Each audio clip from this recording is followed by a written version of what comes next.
What you are about to hear is something the wealthiest families in the world never share outside their inner circle.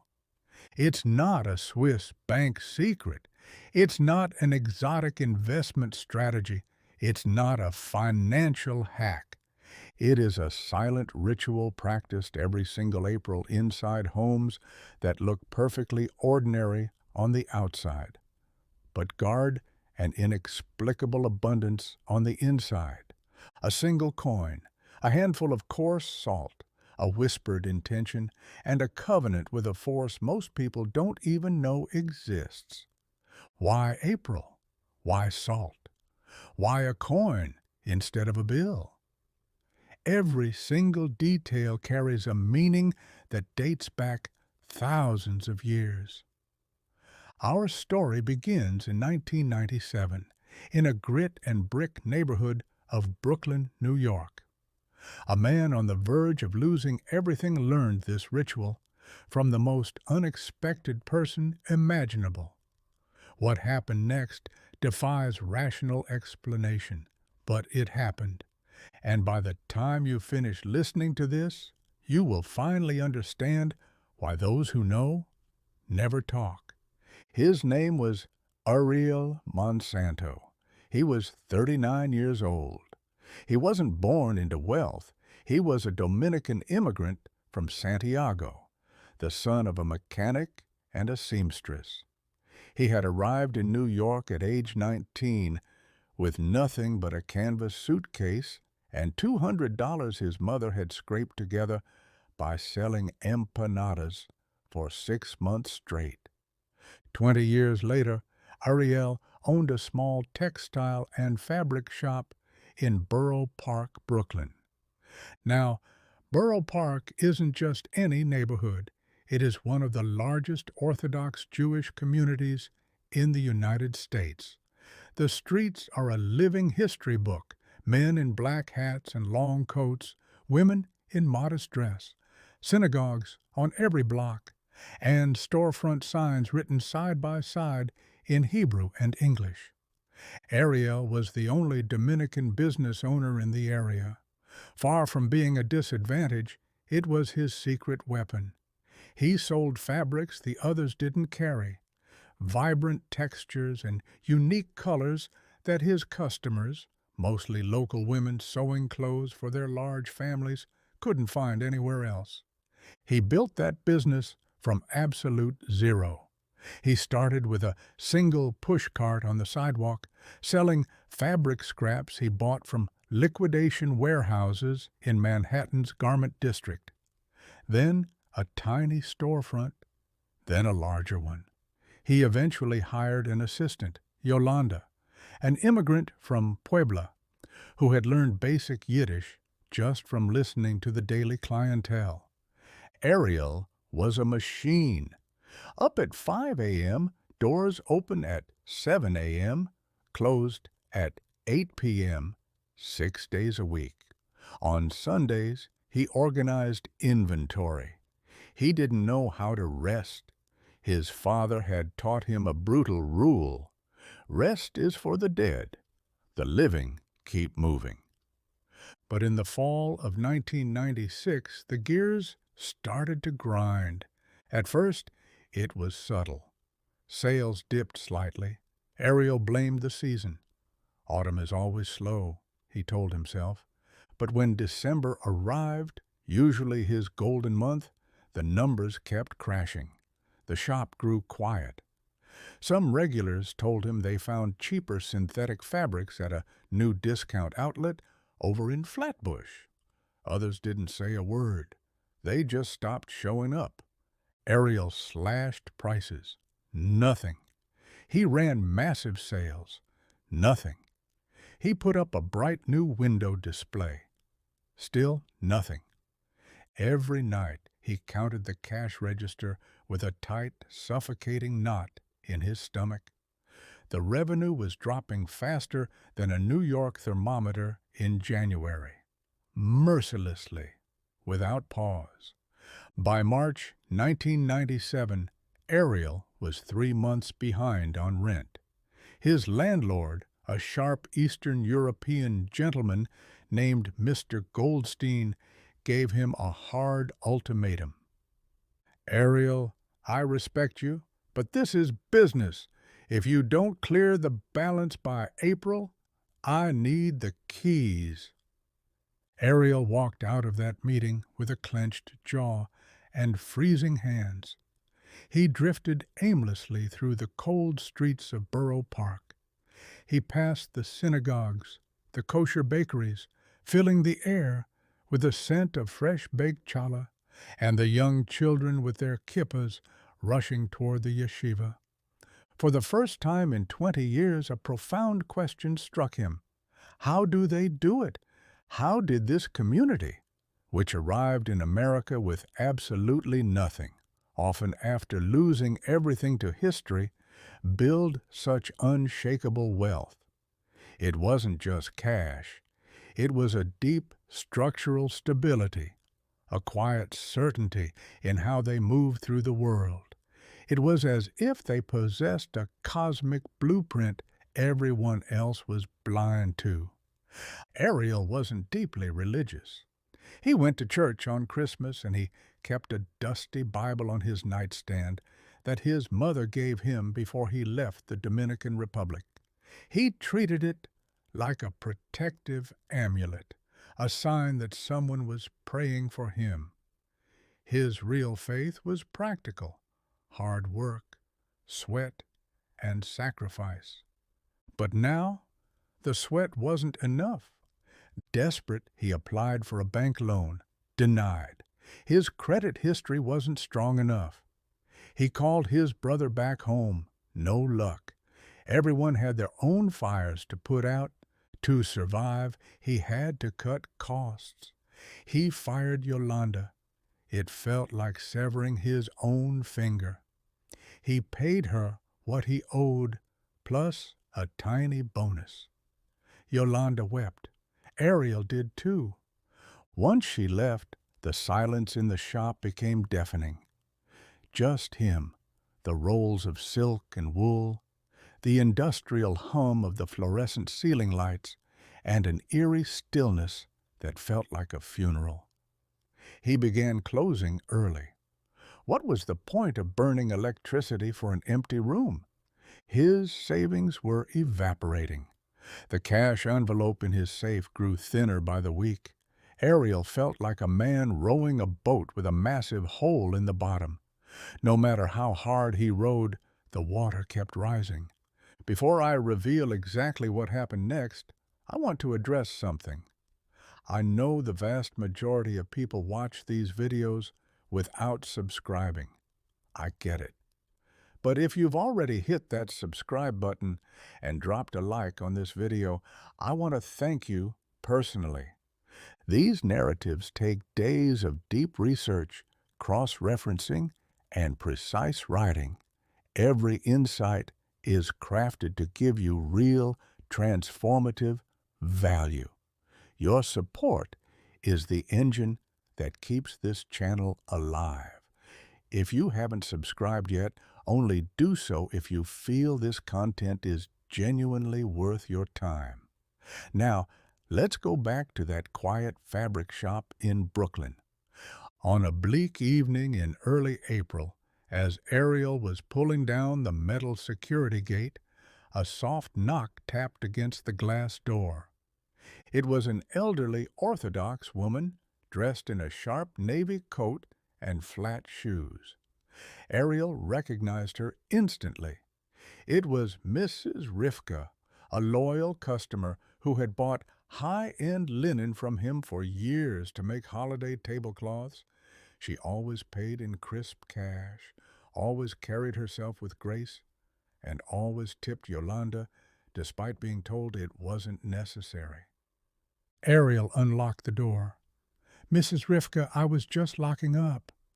She walked in anyway, entirely unhurried. She looked around the dim shop. She noted Yolanda's empty desk, the thinning fabric racks, and the heavy exhaustion etched into Ariel's face. "Sit down," she commanded gently. And Ariel driven by a strange gravity, obeyed. He sat on the small stool behind the counter. Mrs. Rivka stood before him, her hands clasped elegantly over her handbag. "Ariel," she said, her voice dropping to a calm, resonant frequency, "I have watched you work for years. You are an honest, righteous man, but you are doing something profoundly wrong, and you don't even realize it." Ariel frowned. "What am I doing wrong?" Slowly, Mrs. Rivka reached into her bag and pulled out a pristine white cloth handkerchief. She unfolded it on the counter. Inside lay a handful of coarse sea salt and an ancient dark coin, not an American dollar, but an old coin stamped with symbols Ariel couldn't read. "Do you know what Pesach is?" she asked.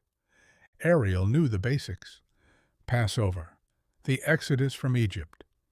"Pesach arrives every April," Mrs. Rivka continued, "and every April, within specific families, a practice occurs that is never written in any mainstream book. It is a secret passed down from mother to daughter, father to son, through generations. It is called the covenant of the first fruit." Ariel listened, completely motionless. Ancient wisdom teaches that the first fruit of your labor belongs entirely to the Creator, not as a tax or a punishment, but as a recognition. When you return the very first piece of what you receive back to the universe, you are declaring, "I acknowledge that my wealth does not come from my ego or my muscle alone. It comes from a higher source." And the moment you acknowledge that source, the channel widens. She pointed to the old coin. "Every April, before Passover, we take a coin, the very first coin earned in the new month. Not the largest sum, just the first entry of energy, and we bury it deep in salt." Ariel stared at the white crystals. "In salt? Why salt?" Mrs. Rivka smiled faintly. "Salt preserves. Salt purifies. Salt is eternal. It never rots. It never decomposes. When you seal a coin in salt, you are freezing your intention of abundance. You are telling the universe, 'This coin represents the entire harvest to come. I surrender the first piece, so the current never stops.'" Ariel looked at the ancient metal. "And you're telling me this actually works?" Mrs. Rivka looked at him with a patience that felt centuries old. "Ariel, do you know what Shefa is?" He shook his head. "Shefa is the divine, blinding downstream of abundance flowing from the cosmic channels into the physical world. It is an infinite river running from the mountaintop into the valley. The river never runs dry, Ariel. The problem is that men build massive, energetic dams without realizing it. Every single complaint is a brick in that dam. Every declaration of poverty is another brick. Every time you say, 'I don't have enough, I'm ruined, I can't afford it,' you slap more mortar on the wall. The river is still there, overflowing, but it's completely blocked from reaching you." She leaned closer. "This ritual of the coin and salt isn't magic. It isn't superstition. It is spiritual technology. It is a physical action that anchors a spiritual reality. When you take that first coin and give it to the salt, you achieve three things. First, you practice absolute detachment. You prove to the matrix of money that you are not its slave. You can let go of the first drop without fear. Second, You activate the law of circulation. Abundance only lives when it moves. If you hoard every penny out of panic, the water turns stagnant. By releasing the first piece, you signal total trust that the floodgates are open. Third, you are planting a seed. A coin in salt is a financial seed, and any seed planted with absolute clarity must bear fruit. Ariel stared at the handkerchief in a long, heavy silence. Outside, a heavy MTA bus rumbled down the avenue, making the shop's glass windows vibrate. "Why are you telling me this?" he asked quietly. Mrs. Rivka gathered her original handkerchief and placed it back in her purse. Then she pulled out a second, identical cloth containing a fresh handful of salt. She placed it directly into Ariel's open hands. "Because you have sold me beautiful fabrics for years and always with a pure heart. Because I can see your soul is drowning, and because my grandmother taught me, when you see a man going under, you don't ask if he wants help. You throw the rope." Ariel held the bundle of salt as if it were spun glass. "What exactly do I have to do?" she explained with the flawless precision of an ancient script. "Before April ends, take the very first coin you receive from a transaction. It doesn't matter if it's a single penny. In fact, a small coin is better. This is about alignment, not volume. Take the coin, hold it firmly in your left hand. The left is the hand of reception. Close your eyes and speak these words aloud. What comes to me comes from the source.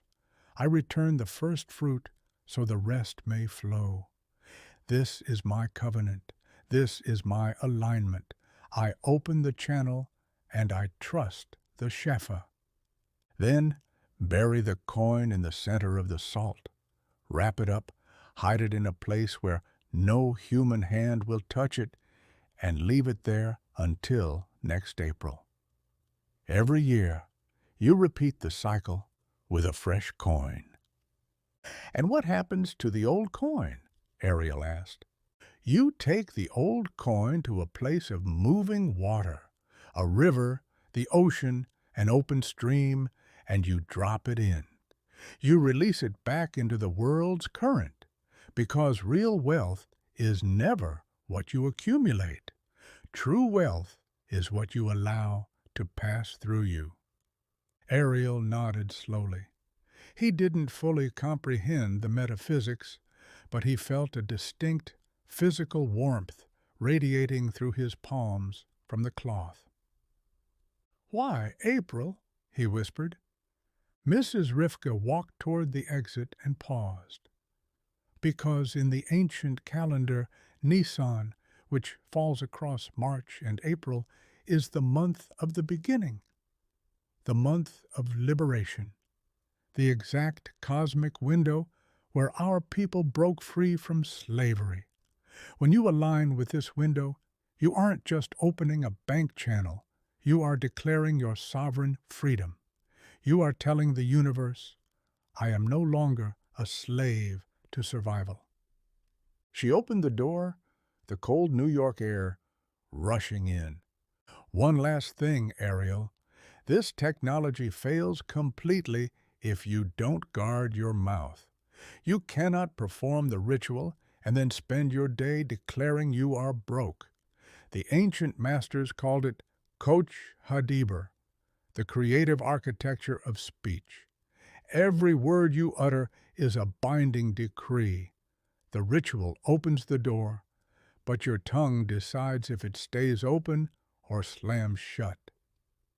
She stepped onto the sidewalk and vanished around the brick corner.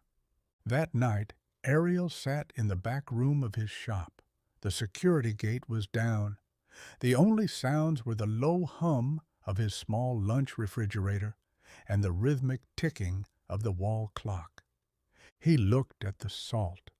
He thought about the dam he had built with his own mind, the daily terror, the constant complaints, the morning routine of waking up and immediately thinking, today is going to be another disaster.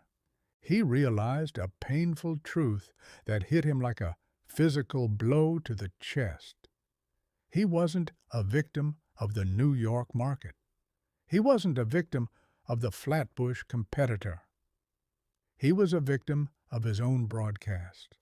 His panic had become a daily decree of scarcity. The next morning, Ariel opened at 7 a.m. His first customer arrived at 9 a.m., a young woman buying 2 yards of white linen for a dining table. She paid with a $5 bill. Ariel handed back her change. Among the coins left in his hand was a quarter. The very first coin of April 1997. He walked into the back room, held the quarter firmly in his left hand, closed his eyes, and recited the words, "What comes to me comes from the source. I return the first fruit, so the rest may flow. This is my covenant. This is my alignment. I open the channel, and I trust the Shefa."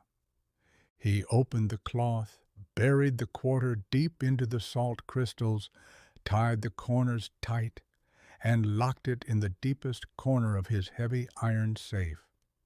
When he closed the safe door, a strange, profound lightness washed over him. He began changing his vocabulary that very hour. Later that afternoon, a textile supplier called him to aggressively demand payment on an overdue invoice. Instead of his usual frantic response, "I don't have the money, business is dead," Ariel took a breath and said calmly, "I will clear this balance the moment the current arrives." The supplier paused, confused by the phrasing, but Ariel felt an immediate shift. The words felt light. They lacked the suffocating weight of fear. When a neighboring store owner asked how business was going, instead of complaining, Ariel replied, "It is currently in transformation." Every morning before unlocking the front door, he stood at the counter and whispered, "The Shefa flows into this room. This business is a clean channel for abundance. What belongs to me will find me." At first, he felt absurd, like an actor reading a script he didn't believe. But he persisted anyway, remembering an old law Mrs. Rivka had quoted from a master she hadn't named. An assumption, though false at the beginning, if persisted in, will harden into fact. The first week, nothing visible changed. The second week was just as quiet. Sales remained low. Mr. Goldstein sent a formal notice reminding him that the rent deadline was closing in. But instead of falling into a cold panic like the month before, Ariel closed his eyes and murmured, "This is already resolved. The current is moving." The terror that used to wake him up at 3 a.m. completely vanished. He began sleeping soundly through the night. He woke up rested. When he opened his eyes, he no longer calculated his debts. Instead, he anchored his mind on the coin sealed in salt inside his safe. He felt a rock-solid state of consciousness, trust. It reflected in his physical posture. He stopped dragging his feet. He stood tall. He greeted his rare customers not with the desperation of a salesman trying to survive, but with total presence and genuine care. An old neighborhood matriarch who came in for a single yard of lace stopped and looked at him. "Ariel, you look different today. You look like your old self." Ariel smiled. He realized she was right. Something had returned. It wasn't the cash yet. It was something that must exist before the cash can even show up. Dignity, certainty, the exact frequency of someone who knows they are worthy of receiving. During the third week of April, the dam broke. A young woman carrying a leather sketchbook walked into the shop. Ariel had never seen her before. She was an interior designer working on an elite brownstone renovation project over in Park Slope. She had been driving through Borough Park, caught a glimpse of Ariel's unique fabric textures through the window, and pulled over. She spent 2 hours inside, pulling rolls of premium wool and raw silk. She placed an immediate order for $300 and paid with a credit card. Before leaving, she asked for his business card. Ariel didn't have any left. He simply wrote his name and shop number on a clean scrap of paper. The designer smiled and told him she had 3 more luxury properties lined up that month and would need custom orders. Ariel stood behind the counter, staring at the $300 receipt. He hadn't seen a single ticket that size in nearly 7 months. The following week, the designer returned and brought 2 of her associates from an architectural firm. They bought $500 worth of material on the spot. They asked if Ariel could source custom historical textiles from specialized distributors. "Yes," Ariel replied without hesitation, "I can source it." He called his connections in the garment district, secured the materials, and delivered them ahead of schedule. The design firm was ecstatic. They began recommending Ariel's shop to their entire network of high-end decorators across Manhattan and Brooklyn. By May, Ariel recorded his highest-grossing week of the year. By June, he paid off 2 of his 3 back rent months to Mr. Goldstein. By July, he paid the final month and brought his account entirely current. Mr. Goldstein stared at the cash with genuine surprise. "I thought for sure you were going to close down, Ariel." Ariel simply smiled. "So did I, Mr. Goldstein." But Ariel knew it wasn't luck. It wasn't a sudden shift in the New York retail market. It was an alignment at a level the human eye cannot see. The coin remained buried in the safe. The deliberate words continued to leave his mouth every single sunrise. A rusted spiritual valve had been cleared. First came the drops, then a steady stream, then a full flood. Ariel then did something Mrs. Rivka hadn't asked him to do, but his intuition told him was mandatory. He began to circulate the wealth immediately. He didn't have massive fortunes, but he shared what he had. He noticed an elderly Puerto Rican man named Tomas, who sold newspapers on the corner and suffered from a chronic cough. Every Friday, winter or summer, Ariel began buying him a warm sandwich and a hot coffee. When Tomas thanked him with tears in his eyes, Ariel would reply, "It is my privilege, Tomas. Pass it on." He gifted yards of premium printed cotton to a local single mother, trying to sew dresses for an upcoming street fair, but who couldn't afford raw materials. When she promised to pay him back later, he refused the money entirely. "This is a seed," he told her. "Just keep it moving." He understood the profound mechanism. Shefa only lives when it flows. What you hoard rots. What you share multiplies. By the end of the summer, he called Yolanda and offered her her old job back. She wept on the phone. "Are you sure you can afford me?" Ariel, I need you, Yolanda. The shop is expanding. When she arrived the following Monday, she brought a small vase of flowers for the counter. Ariel immediately gave her a pay raise. Not because he was swimming in excess profits, but because he finally understood the final secret. Generosity doesn't wait for abundance to happen. Generosity is the exact behavior that creates abundance. Every act of giving was a brick pulled out of the dam. The business didn't just recover, it evolved. It grew organically, like a tree, with roots finally planted in rich, unobstructed soil. The design firm stayed loyal. New walk-ins appeared daily, and Ariel renovated the storefront, added fresh paint, and installed a small coffee station for his clients. The space felt entirely different.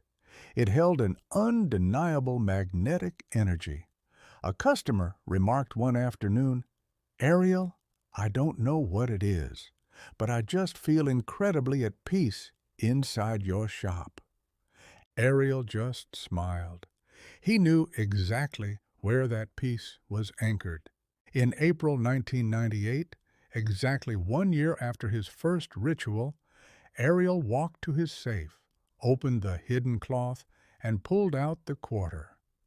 Covered in glittering salt crystals, the coin caught the fluorescent light like a small diamond. He held it in his hand. It felt incredibly heavy, not physically, but emotionally. That piece of metal represented the darkest hour of his life and the exact moment he chose to surrender his fear to a higher law. That Sunday, Ariel took the subway down to Coney Island. He walked across the boardwalk down to the shoreline.